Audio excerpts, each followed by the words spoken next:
when I came back to Germany for the tour that I'm currently in, I came back to a different Germany. The Germany I knew was a lot cleaner, a lot safer. It's kind of funny how in a country where recycling is the law and you will be fined if you don't, that you still see trash on the side of the road.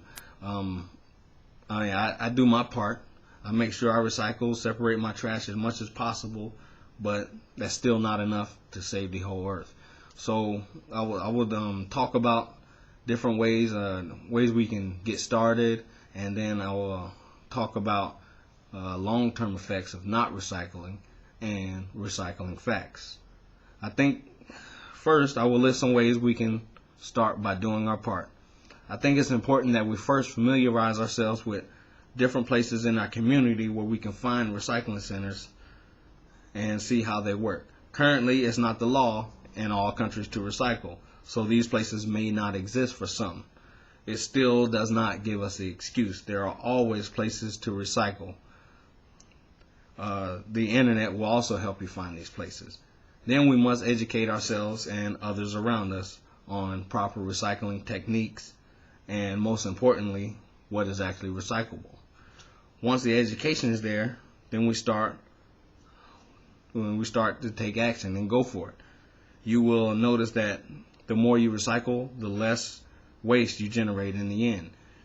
You will see that your outside trash can will not fill up as fast because you have significantly reduced the amount you actually throw away.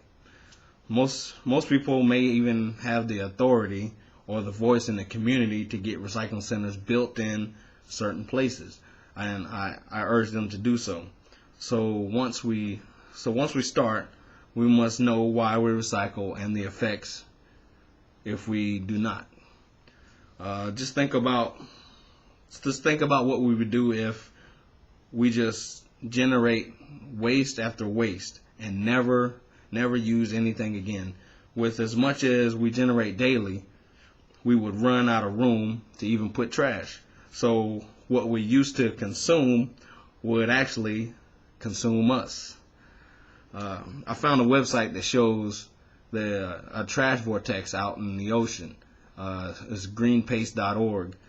This is a place where the ocean's current has brought all the trash that's thrown into the ocean into one place in a swirling pattern. The current size of this trash pile is the size of the state of Texas. So we know it isn't getting any smaller. I think that this is rather alarming information myself. I went to another website called EcoCycle, and I found some other interesting facts. Recycling 1 ton of paper will save 17 trees, 2 barrels of oil, 4,100 kilowatts of energy, 3.2 cubic yards of landfill space, and 60 pounds of air pollution. Recycling 1 can can save enough energy to operate a TV for 3 hours. 80% of what Americans throw away is recyclable, yet our recycling rate is 28%. I could go on and on about doing the right thing, but I would rather show you by my actions in hopes that my gestures will be examples to others. I shared this with you in hopes to encourage you to do the right thing and others to follow. We may not be around in the future, but our children will. It's not hard to recycle. It's not hard to recycle. I gave you some pure basic steps on how you get started. Then I gave you some facts about recycling. Please take the time to educate yourself on this matter.